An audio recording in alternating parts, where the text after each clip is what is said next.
Well, all right, let's jump on in. If you're ready, give me a little thumbs up in the chat. If you're ready to just kind of dig into why we're here today, I want to see okay, Maria, thank you. And we'll be interested. Oh, and from Oman. Oh, wow, great. Thank you, Muhiba. And Muhiba, if I'm saying your name wrong, please, give me a little sad sign or sad face or something, and I'll let you know. And oh, Muhiba, you're a life coach as well. So I love this because some of you will hear some of the stories. Oh, I'm so glad. Yay. Some of you will hear some of the stories as we go through today. I am a certified coach, and I'll just kind of put up that screen for a second.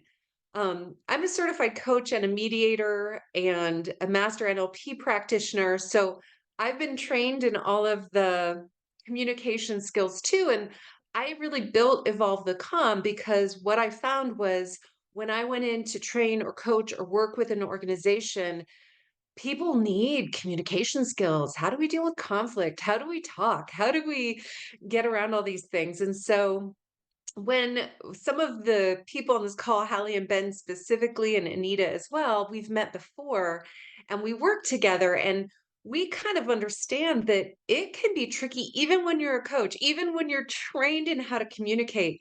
Situations arise that are just not easy to handle all the time. So please know that while we all have experience, and Muhiba, you have more experience than most if you're a coach, and Osha, Claudette, Maria, it'd be interesting to find out what you do if you have communication training. So if you know that, oh, HR, so Maria, yeah, you get it. So sometimes when you have to handle these situations, even though we're trained in how to communicate, it is an ever evolving challenge. And I'm just going to come back to our introduction for today, because if you look at what we're going to cover, the first thing we're actually going to go over is we did a poll on LinkedIn to see sort of the modalities. Like, are people communicating now more by digital? Are they in person? And so if you want to start thinking about this question, putting in the chat, we would love to know what all of you, Maria, Osha, Anita, Hallie, how you feel. What are the ways that you communicate most commonly with your colleagues? Because I know sometimes, okay, Muhiba online, yep. And online meetings might be one, like this, like Zoom. Some of the ways we communicate now are email or by chat, like a Slack function or something like that. Oh, Osha? Okay, thank you for taking the words right out of my mouth. And Maria, you just raised your hand. So if you wanted, maybe you were just waving, but if you want to jump in, we'd love to get more information on what the hand raise is all about. So let us know. In person follow with an email. Okay, great. So Maria, are you working in synchronous time with, I don't want to say it this way, but with human beings? Are you in person most of the time with your people? That'd be awesome to know. Okay. Wow, yes, 100%. Okay, so where you have your unique challenges as opposed to some of us like Mashiba who has, people that we work with primarily online probably. So let's take a look at those poll results in just a moment and kind of see what people on LinkedIn told us. This is not a real survey. The data is not complete, but it was kind of cool to get those results on LinkedIn. We will also talk about some of the foundations of effective communication. And like I said, I've been teaching communication for, gosh, almost 25 years now. And when I think of the early days, working in the 90s and the early 2000s, some of the things that we talked about are still applicable today, but maybe we need to shift them a little. Maybe we need to evolve the concepts a little. So I go through our foundations of things that we all know: nonverbal, active listening, confidence, empathy, those things we kind of know we need to do. And then we're going to ask all of you to say, hey, what are some challenges that have maybe come to your attention that you've had in communication? We will definitely be sharing today some of my epic failures in communication, things that I'm still working on and still learning. So I hope you know that no matter how good we are, as I kind of mentioned earlier, or how trained we are, there's always room for improvement. There's no right or wrong way to do communication. There's just, is it effective or is it not effective? And that changes based on who I'm with, the situation that I'm in, and how, right? Is it online? Is it in person? All these things kind of create nuances that we can always sharpen the tool of communication. So when we get into number 5, after we talk through our challenges, we're really going to go into like, what are some of the newer tools, or maybe some of the tools that in today's world we can use to build better communication skills like trust and cultural awareness and transforming conflict. And then we're going to wrap it up. So with that, I'm going to ask again, if you can, please, we want everyone to be comfortable and safe. But if you can turn your camera on, and I know some of it's technical stuff, but if you can, great. If you can't, then feel free, and please, I encourage you, jump in the chat as much as you can, because I love to see what you're thinking.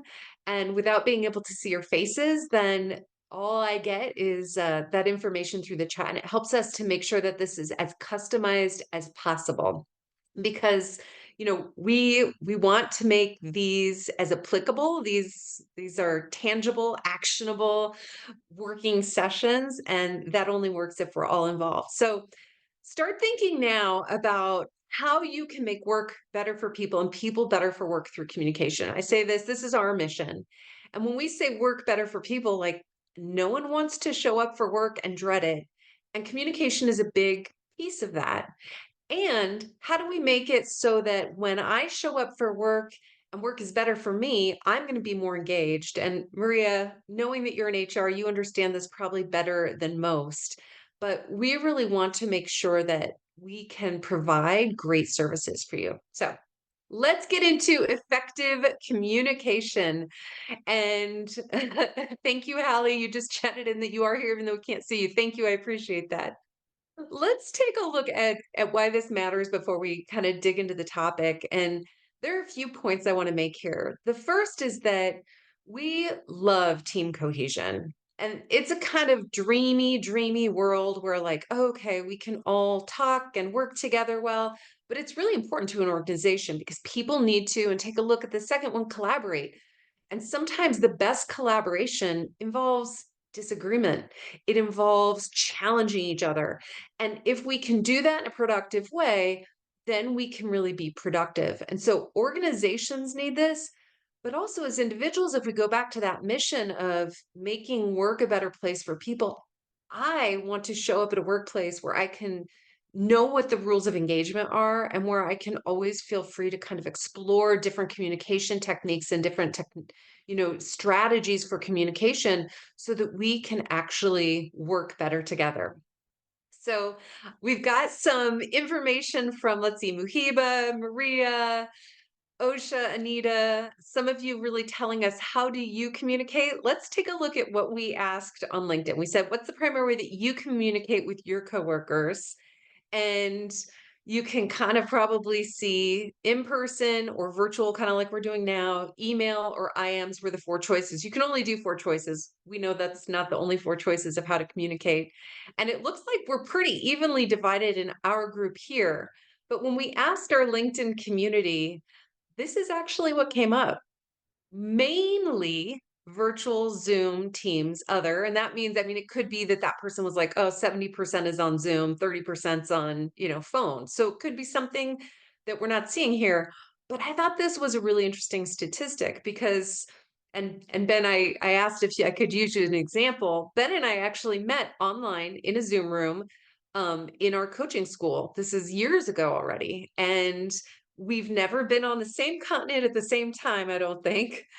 And we've never met in person. And yet Ben is someone who I trust implicitly, who has just teaches me constantly, and who I have a very close working relationship with. That's kind of amazing to me. 10 years ago, if you'd asked someone, hey, could you build a close working relationship with someone that you've never met? I think people would be like, well, that would be kind of tough. But in today's world, this is very common. Anita, you mentioned that email is your kind of primary way that you communicate with coworkers. And I have to tell you, you, Anita, are an exceptional emailer. I am not, and I'm working on that skill because in my past life, I haven't really had to communicate by email. They've really just been like, check the box, kind of like, oh, I sent the email. Where now we have to get stuff done just through email. And so it's a different skill set. And so that's one reason why when we look at these foundations of communication and how they're changing, it's really interesting to me because nonverbal and paralanguage, I just found this word the other day, but it's just all the physical gestures that we make, right? The breaths that I take and how quickly I speak, or is my tone really monotone, or is my tone really peppy, or all of the different things that aren't the actual words are something that I've trained on for a long time, but always in the context of we're in person. So what I find very interesting, especially if we're communicating in online meetings like this, and you can probably see, one of the things that I did today was to make sure that my lighting at least showed me and that you could see me in the camera. And I know that some of you can't turn on your cameras, which is, I'm so sorry, that's a little bit of a bummer. But when it comes to nonverbal language in an email, I'm just curious if that even exists, and I'd like you to put in your chat, if you can. Oh, Maria, yay! Hi, it's great to see you. If you can, and thank you, Muhiba. We'd love to see you. I know not everyone has the benefit of that. And Hallie, I actually just see now that we can see you in your camera too. So we see a fan. That's okay. That's great. It's better than nothing. But in nonverbal language, I want us to think about, how do we do that in email or how do we do that in Slack, OSHA? So think about that, everyone, for a second. And if we can get some ideas going, I'd be very interested because I'm showing you a graphic where body language, facial expressions, tone of voice, gestures, that's all stuff that we see or hear. But in an email where we're not seeing and hearing someone's voice, how do we notice what someone's paralanguage is? And oh, Muhiba, you said tone, and I love that. If we can be more specific, I'd love even more information because tone in an email is a thing. And it's the nonverbal, right? It's not about specifically the words. Okay, Muhiba, thank you. It's not necessarily the words, it's what is the delivery of it. And so if in my email you can imagine the body to like, am I speaking in all caps? Am I separating my sentences? Am I using a formal sort of syntax of how I do my signature, or am I just saying XO and signing off? That's the body language. That's all of the paralanguage. Those are the gestures within email. And so sometimes, and I coached someone one time who was not used to doing emails, and they would email in all caps and just one sentence and then the next sentence. And if you've ever gotten that kind of email, it sounds like someone's yelling at you, right? But they had no idea because they just hadn't worked in an environment like that. And so, yeah, Ben, all caps emojis, which I could totally do if it's an internal, like a team member who I know really well. But if it's a client or someone that I'm trying to create and establish a relationship with, they may not get it and it might not come across right. And Hallie, you texted in that it's so hard to communicate tone in email and text, and OSHA applauded you. So I'm not alone in thinking it's harder, which means because it's harder, that it becomes more important.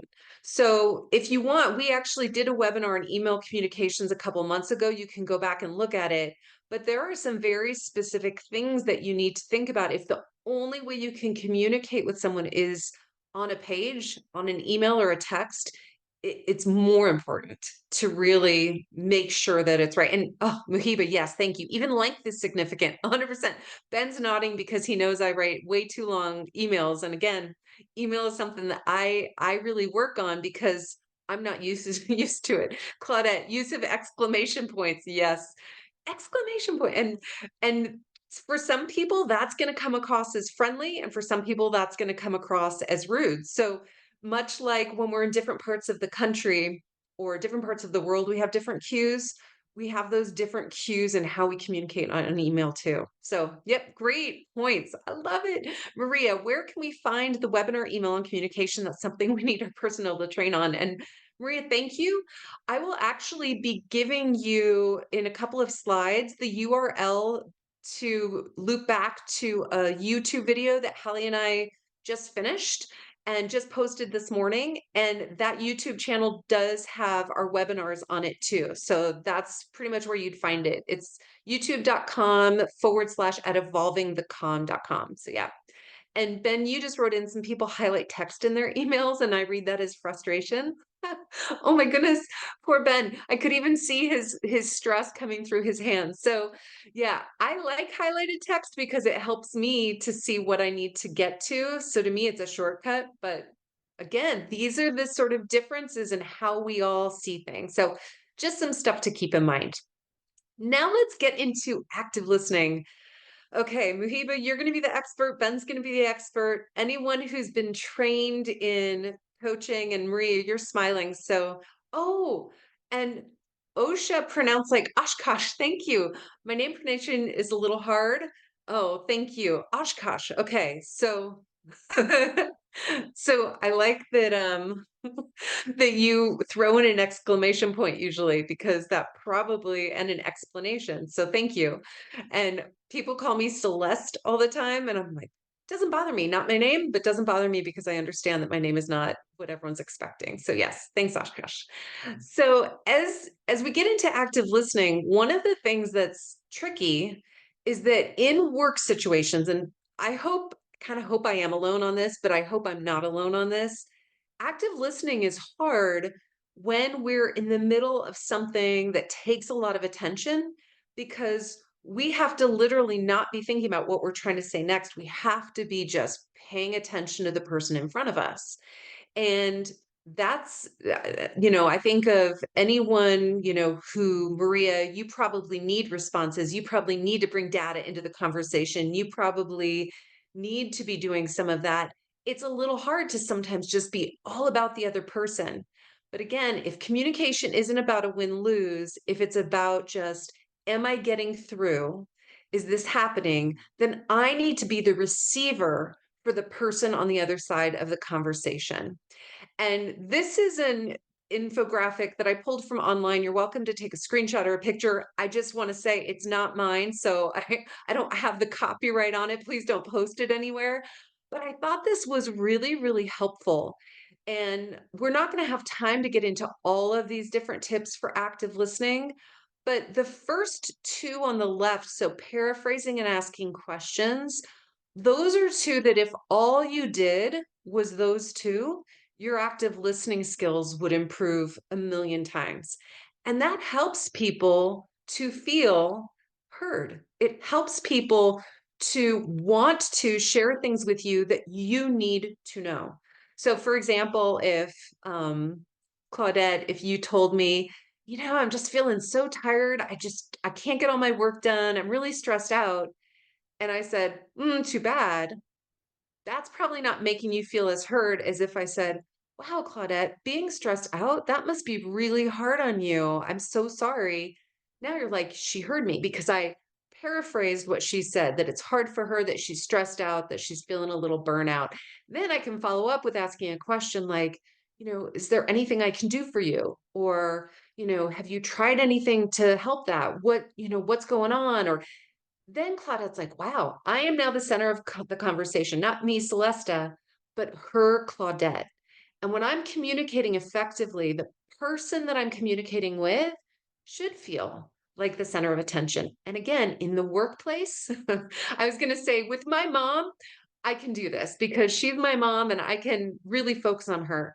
But at work, sometimes I'm really focused on the task or I'm focused on the client or I'm focused on something else and tuning in to the person I'm talking to and making sure it's about them is a challenge. It's not something I'm ever perfect at. It changes with each situation.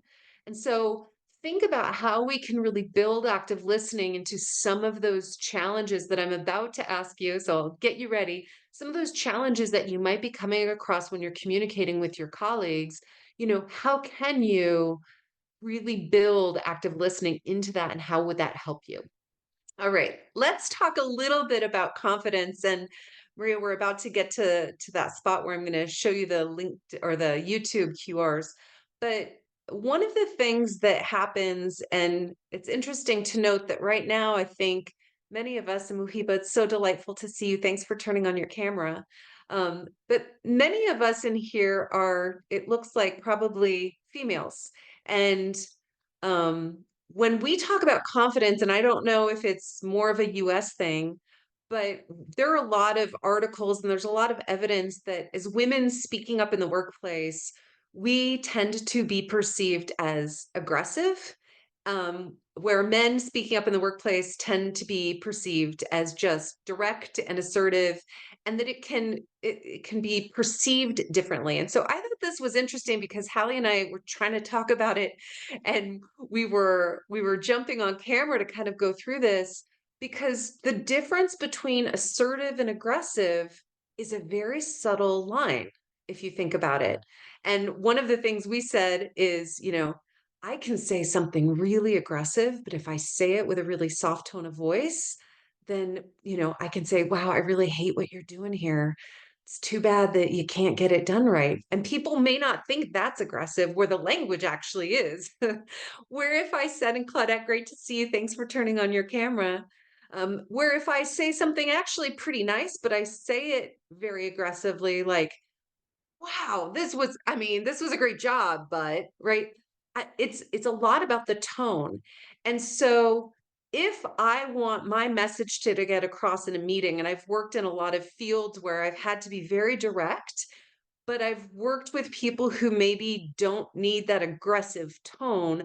I've really had to make sure that if you look on the left side where it says assertive, that my respect for others, that my desire for a win-win positive outcome, and that my desire to understand others' opinions and contextualize that is very clear, then I can be pretty darn direct because everyone trusts that my direction and that my conversation is to help everyone. Where I've noticed that some people, even though I know that they want the best, they are maybe being harsh and rude and shutting others down. Like, hey, everyone, I just need you to be quiet right now because I need to talk.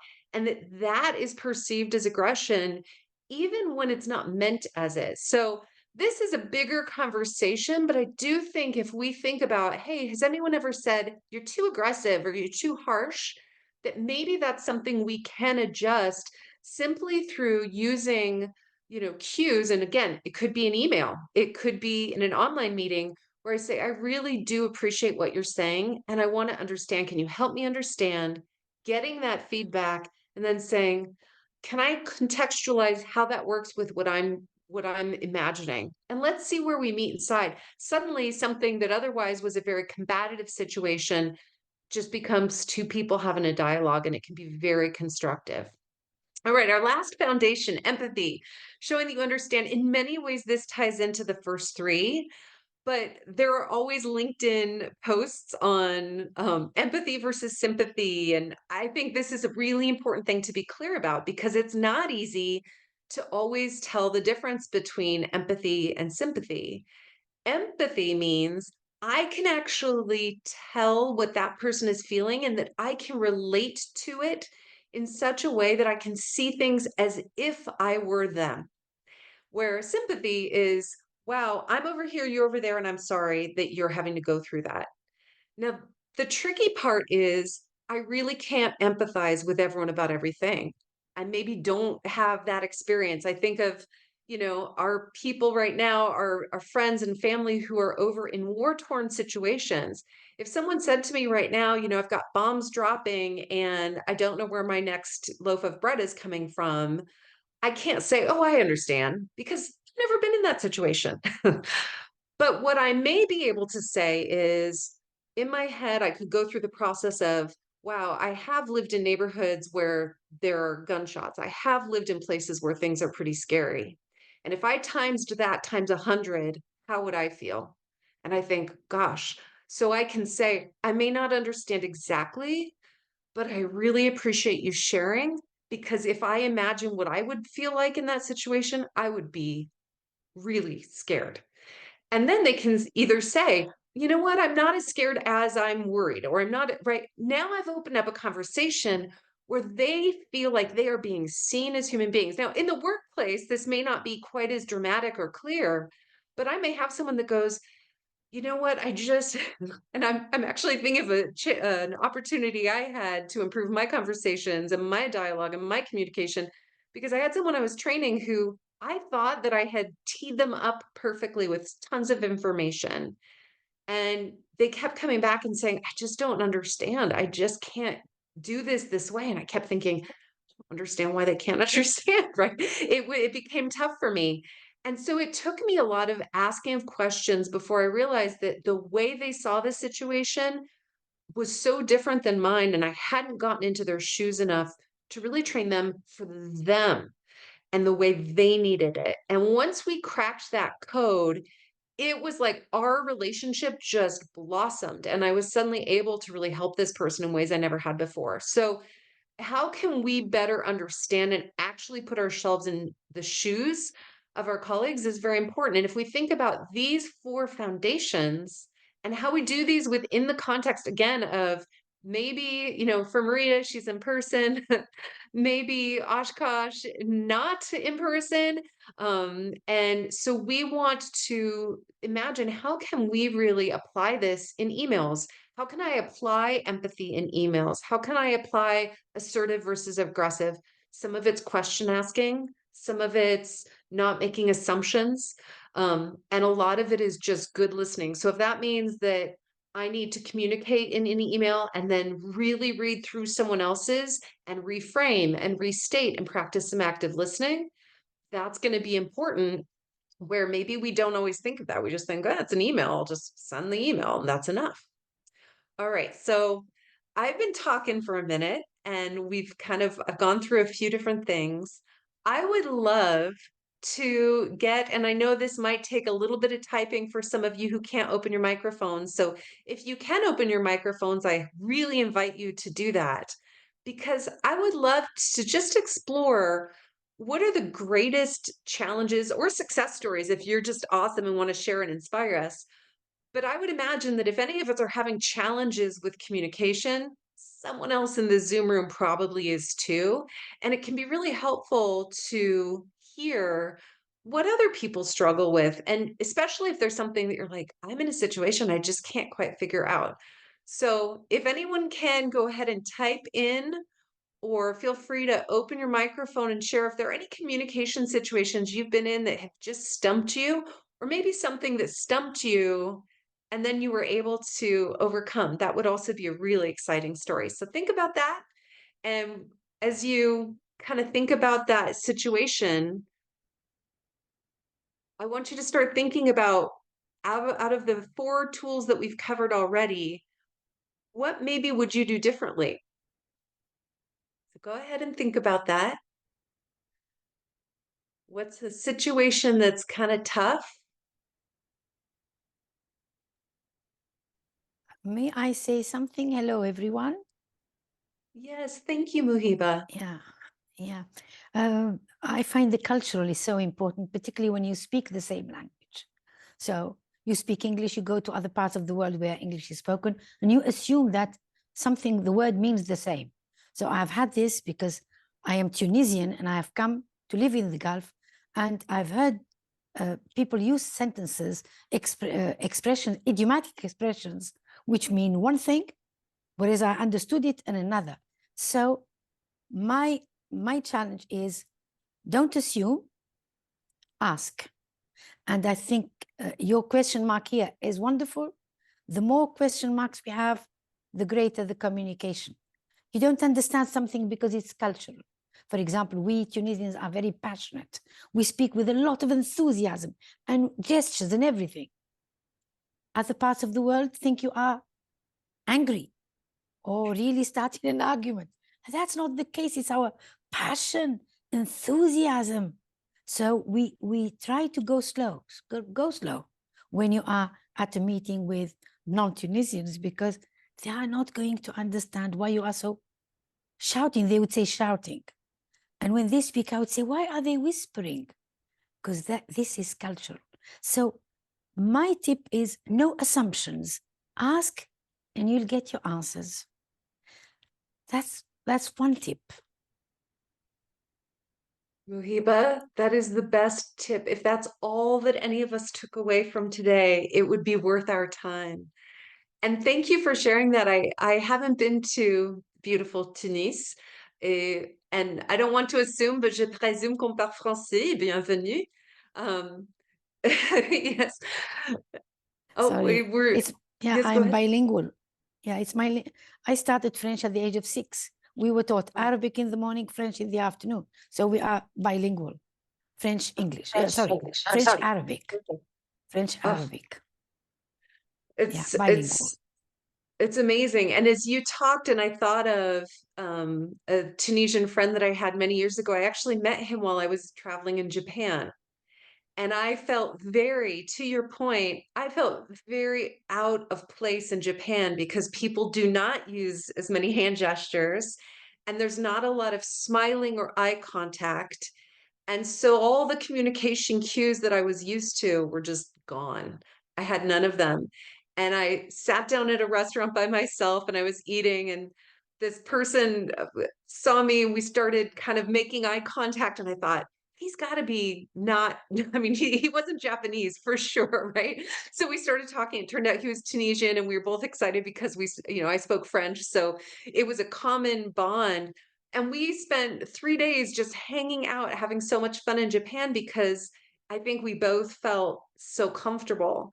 And to your point, it's hard for me as an American because I do make assumptions. And especially, I think, as a very, an American from the West Coast, and I was originally from LA, I'm pretty confident. I go into a lot of situations kind of ready to go. And I know that I make assumptions that I shouldn't all the time, that people understand that they understand what it means. And so, yes, thank you, Muhiba. Beautiful ad. Beautiful ad. Hallie, and Hallie said, great point, Muhiba, too. So if you're not following the chat, and then Hallie, you said similar experience for me with a coworker from Macedonia who was loud and amazing. Fellow Americans took her to be brazen and almost annoying on some levels, but she was just passionate and knowledgeable, and I learned so much from her. Hallie, thank you so much for sharing that. I think that we've all probably met people from different cultures who have different body language, and maybe that's something we can take into the workplace too. We may be working with people that, even if they're from our same part of the country, same part of the world, same language, we still don't know what their family culture was like, or right, or what their experience in life has been. And maybe we make assumptions like, oh, they're rude, or they don't like me, or, and Muhiba, to your point, wouldn't it be beautiful if we just asked, I feel like maybe I'm too much for you. Is there something I need to do to make you more comfortable with me? Or, a question that opens up that dialogue. So great. Anyone else want to share any challenges or successes or advice for the rest of us? And Hallie, thank you. I just saw your text come in. My success stories, if you will, are found when I am empathetic to others. They really open up to me and are thankful when I simply listen. Most people are in such a hurry that it's hard for them to slow down enough to just listen to each other and really open up. Hallie, thank you. Um, I agree. I saw Maria nod as well as she read that. So I'm sure that I'm not the only one who appreciates you sharing that. And I'm curious, on a scale of 1 to 10, and maybe everyone could just put in a number here. On a scale of 1 to 10, how empathetic or friendly to empathy do you think your workplace is? Do you think your colleagues are able to offer empathy? Do you think you're able to slow down enough to offer that space to listen at work? 1 to 10, let us know. Ben, I'm impressed with that 10 and a smiley face. That's amazing. because I get to work with you. So it's a 10. You're very kind. I get to work with you, so it's a 10. 9. Thank you, Claudette. Thank you, Maria. Interesting. Muhiba, I don't want to assume, but I would hope that, good, Hallie. I would hope that if you're coaching, you hopefully get a lot of empathetic. Oshkosh, thank you. Okay, so we're doing pretty well. If you are in an environment, oh, and thank you, Maria, you're in a position where you can actually influence that. So thank you for promoting that. Um, this might be a little bit of a delay to ask you to type this, but I would love to know some of the ways that you do promote it because I think it can be hard when it's something that we're asking each individual to do as a culture, as an organization. What are things that we put in place as HR leaders to make sure that it happens? That'd be very interesting. And for those of you who answered less than an 8, 9, or 10, maybe just good to think about, giving yourself that space and empathy and kindness, knowing that when you go to work, you may not always get what you need. And that, how do you refill your bucket? Because that's definitely, definitely tough. So I'll be excited, Maria, to see your response if you don't mind typing a little bit in. And Hallie, you just typed in assurance that the work is a safe space to be allowed to open up entirely. Hallie, great comment. I wish I could actually have you unmute yourself and tell us more. It looks like Maria, you just unmuted yourself. Are you willing to tell us more without having to type? Okay, yes, it's so much easier just to go ahead and, speak up. So one way we promote it too is that on Friday, we're a family business. We're a small family business. We've been about 48 employees now, but that's including our other location too.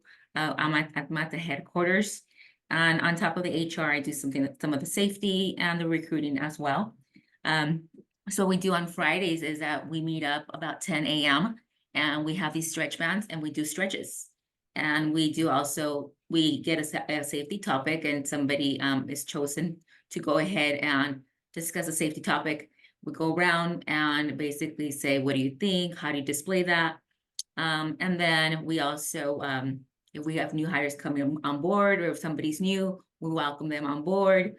We ask them questions. And then we do have this thing that we give thanks, so everybody, if they want to go around and give thanks for a certain something. So it promotes a lot of like the team building. Um, it gives you a sense of community, because we're here for the most part of our day. We're here more than we're at home.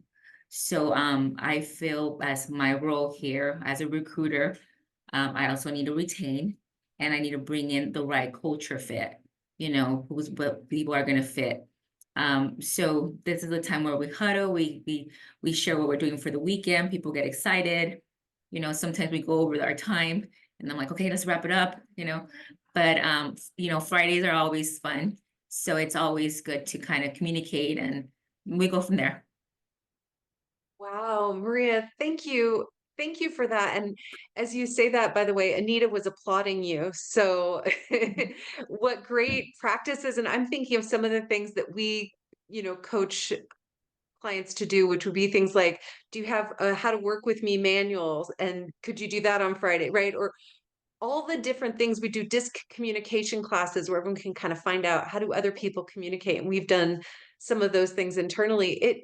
It's all helpful. And I love that as you were talking about it, your whole body, it's like, oh, it's fun. And how much of work do we get to say, oh, it's so fun? And the more we can, and you're right, the better a culture, the more productive, all of the things, it's a win for the organization. And of course, it's a win for us as humans. We want to be able to show up as our whole selves. So thank you so much for sharing. Those are fun things. Well, I'll tell you one thing right now, for instance, and we've never shut down. We've been open the whole time, and it's helped everybody here kind of, join as well. Some people have left, some people have maintained.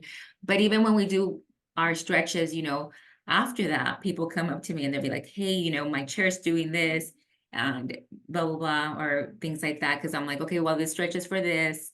And after that, they come over and I think it opens the door to sharing. Yeah. As you say that, I'm thinking of a meeting I had with a startup founder who they have a very small team. And he's like, but, our team is all over the world and we're doing hard things in a startup. It's a tech startup. And he said, so once every week, we play online golf. So I'm like, this is very interesting. I've never, right? But they play games. And so they can, smack talk and Muhiba, that's a very American phrase. So forgive me, right? But they get into it and they play games, and just playing games, like you said, then people feel comfortable enough maybe to approach you about something else, like, hey, by the way, something, something, something. So it's not just about the stretches. It's not just about that, but it is a way of letting everyone come as their real selves to the situation. So, And Maria, I thank think right now we're in that time that people are wanting that, more than ever. you. Yes, And absolutely. Okay, well, I'm if gonna I mute. may suggest also signs, symbols, somebody had an accident, the company would send flowers. What a great way of communicating. We are aware of your pain, we think of you. Wonderful. You'd remember this all the time. I remember I gave a speech, remember at my own, I was a university professor and I gave a speech, and the head of the organization liked it so much, he offered me flowers, he gave cookies, all of, I still remember that, cookies, how much do they cost? Flowers, how much do they cost? They cost the whole world. For me, it was a great, great gesture. I'm not going to forget it ever. So these are symbols, and symbols are visual. They stay with us, and they are the best way of communicating with the other. A smile sometimes. I used to go to work, smile and say hello to every single one, from the cleaner to the dean. Same, no problem whatsoever. And I remember once I had an argument, and when I went in, I felt like thorns all over my body. So I made a point of going to her office and saying, good morning, for her and for me not to feel that lack of communication, of that negative feeling I started having when just walking into the building. I felt all funny. I said, no, I'm not going to have this. So I just made a point. Although I was head and she was member of my team, I still went and said, hello. I would see her and she would turn her head and I call her by the name and say, good morning, so-and-so. After a little while, she realized there was no animosity from my side, and she just returned to that pleasant encounter. These are symbols. And sometimes words, what are words? They're not much in body language, in smiles, in a tap, in touching, except during COVID, we stopped touching. We stopped even going to work altogether. Yeah. Unless you work for Marie's company, but yeah, Muhiba, thank you for that beautiful ad. As you talked, Hallie wrote in beautiful reminder that the little things we can do truly are the big things. And as you said that about whether it's flowers or cookies or a smile, and I think of, some of us who maybe don't have work environments that are as encouraging and empathetic and safe as others, we have to do those things. Can we bring a plant for ourselves? Can we take care of ourselves? And does that share and encourage our community around us at work? Yes, absolutely. And so, I want to make sure that everyone gets their own cup refilled. And I'm thinking of Ben and a wonderful webinar he did last month that Maria, I will give you my YouTube address.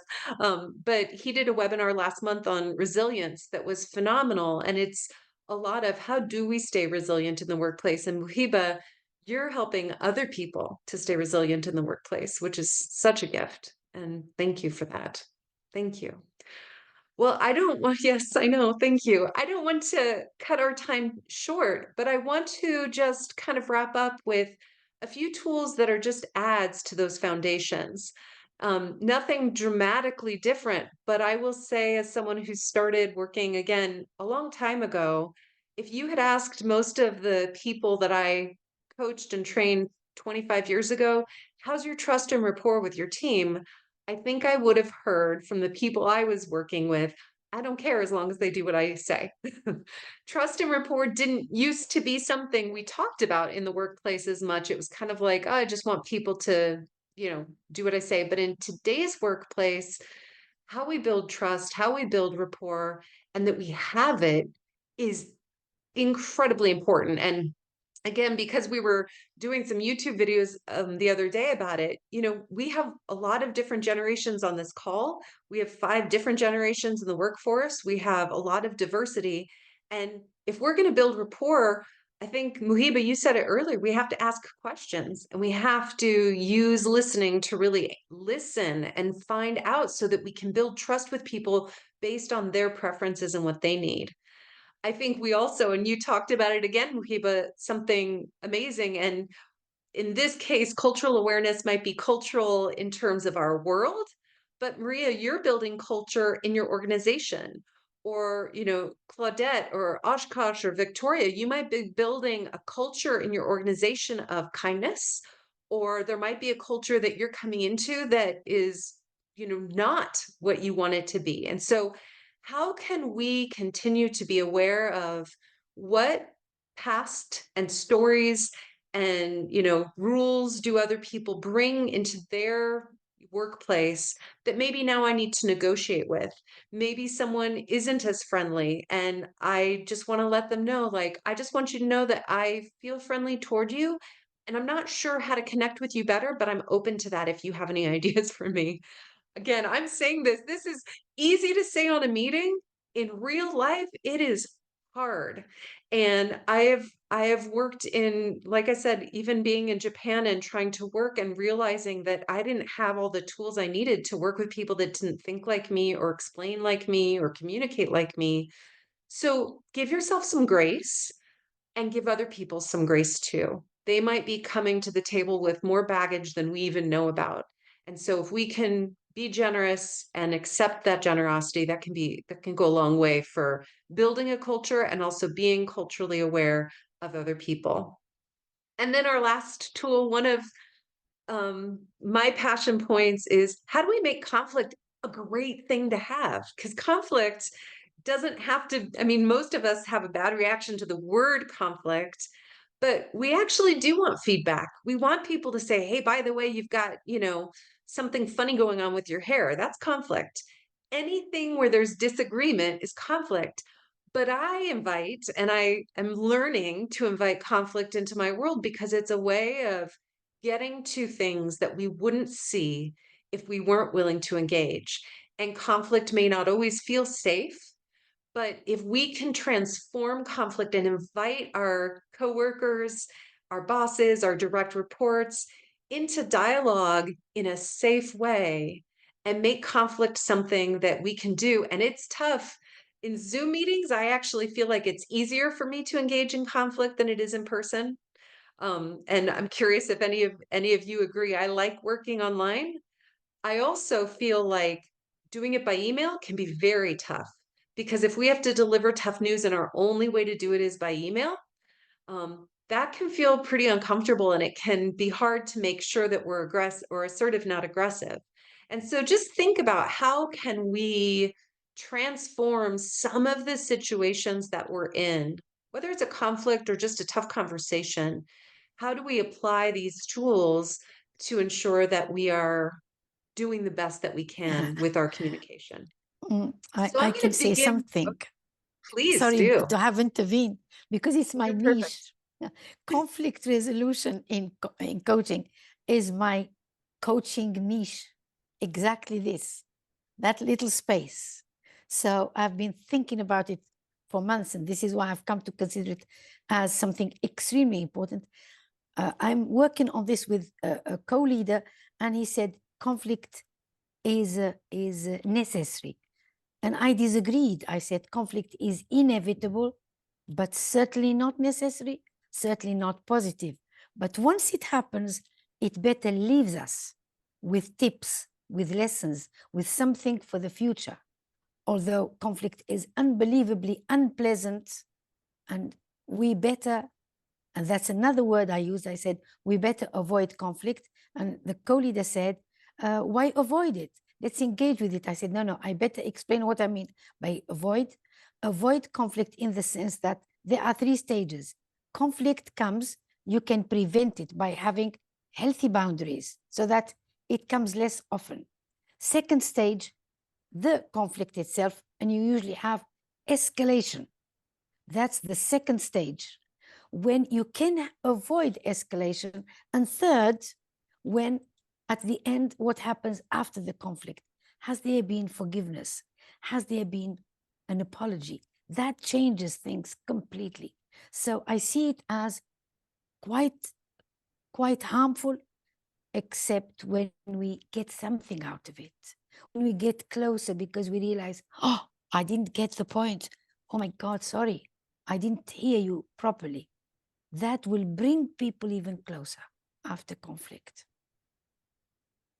Oh, Muhiba, this is a beautiful conversation. I'm going to have to hold myself back from just spending another hour talking about this.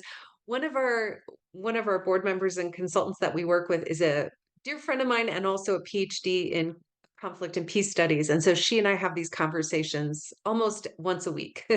And a couple of weeks ago, she came over to help me with something, and we were brainstorming. And I thought, there are a few people that would understand how constructive and joyful this is, because she would get up and say, no, no, no, no, no, no. And she would cross things out. And I'd say, yeah, but no, no, no, no. And I'd cross things out. And we loved it. We were so invigorated by each other, because in our minds, that may or may not be conflict to other people, but to us, that is the beautiful kind of conflict, the kind of conflict, right, where we're sort of trying to find the flaws in each other's thinking so that we can both be better. And I don't think that's how most people imagine the word conflict.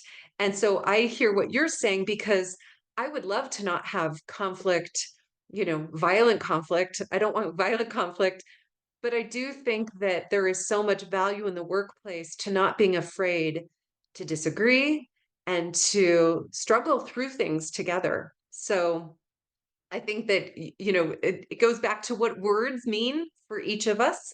But thank you so much for sharing. That's so beautiful. All right. Oh, Maria, did you have something to say? Most welcome. Oh. We should get in touch so that Yes. we will be offering a webinar on conflict resolution, free of charge, of course. Otherwise, I would not be inviting you. In my culture, you don't invite people when they have to pay. So you are all invited. You're most welcome if you want to come. We will be offering this soon on conflict resolution and what it requires. Yeah. Nice. we Where can would you stay be in touch. offering this through? Probably either Eventbrite, announce it on Eventbrite, or on LinkedIn. My yes, name I'm definitely is gonna here. friend you. Yeah. You can get in touch with me here on my name is this one. So I am on LinkedIn, you can get in touch and you will know when we are offering this webinar on conflict resolution, exclusively on conflict resolution. So Love you are it. all most welcome. Just connect to me and I will inform you when we are giving it. Yeah. Thank you. Thank you. And Muhiba, if you want to drop your LinkedIn into the chat, that would be great too, because it looks like Oshkosh Yeah, also wants to I join. will. So fantastic. Thank you. Yeah, I will just have a look. Well, we're leaning into the hour, and so I want to just ask one question. And this question is there something that you can take away from the session that you can actually use? And if so, tell us. What's one thing that you could actually apply from this to your workplace?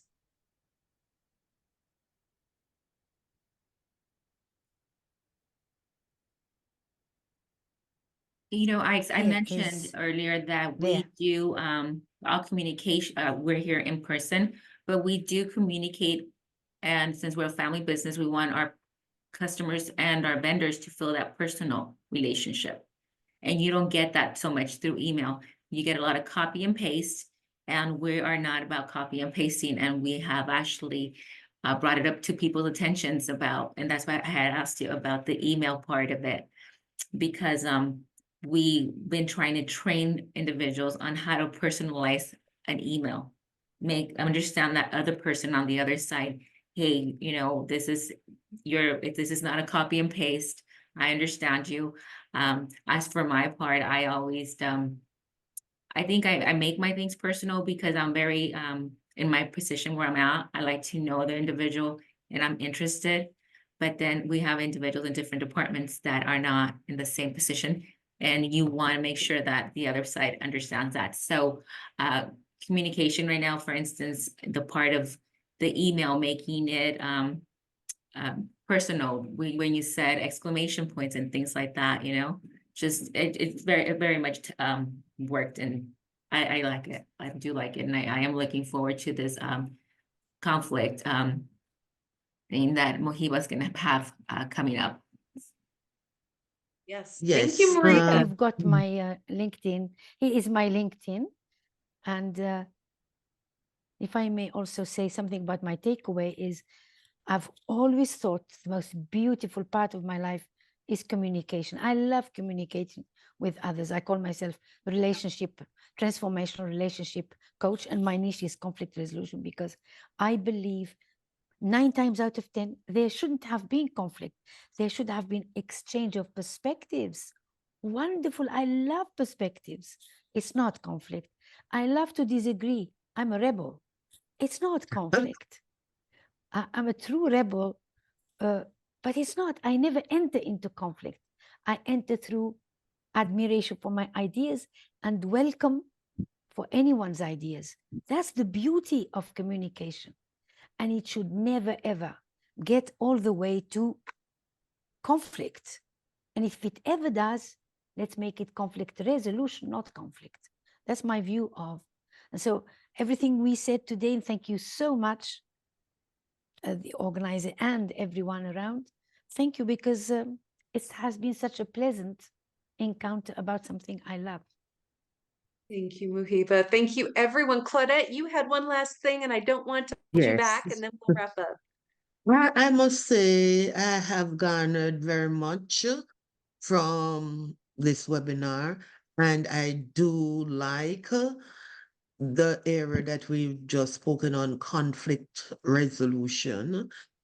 And I do think that even though I am not the person really to be involved in conflict, because I do try at times to see how best I can agree with you and to explain my position, my stance, even though what I do realize, I do have a strong voice.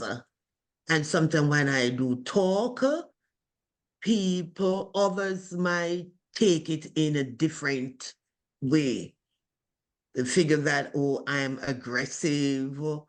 But I have learned to really, over the period of time, to speak up, because originally I was not a person that really speak. And if you do notice, even this webinar, sorry, I say very little. I'm more listening, keeping my mouth, but I try to get out of that mode.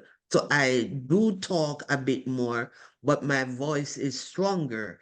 And some people perceive it differently, that I am being aggressive, but I try to assert myself as well, right? So how best do I get around this? I am not certain as to how to do that. The conflict resolution, I would love to be a part of that, to see how I might be able to taper things and to be more perceived positively. And yes, I myself do a lot of gesturing, from where I'm from, my country, we use our hands a lot. And I try also when others write in emails and they using the blocked capital, the explanations, signs, it sounds to me very rude, and I have to try to tame myself there because I perceive it as being rude. I'm saying, why are you shouting at me? Because to me, that is you are shouting, you are in colored red or what.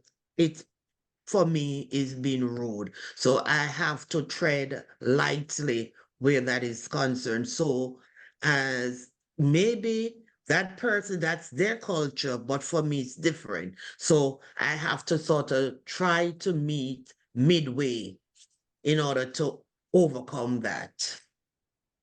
Yes. Claudette, Thanks. you just spoke a mouthful, and I saw Ben smiling because he also doesn't like it when people are using big bold colors. So, Right. oh, if if any of you, by the way, want to get in touch with us, I would love to personally be in touch with any of you. If you want to discuss having training, Maria, for your team ever, or Claudette, if you want coaching, anything, we would Yes. love to talk to you. So here's my contact information. Here's our Oh, website, that's our email, our phone number. So, yeah, we would love to be in touch. You all are just amazing. And I can tell we could probably talk all day, and I want to be respectful of everyone's time. But thank you so much for joining us. And Oshkosh, thank you. We also understand, yes, she's got another meeting to go to. So thank you. But all of you have just contributed so much. So thank you for being here. Thank you for finding us, and we hope that we will be in touch soon.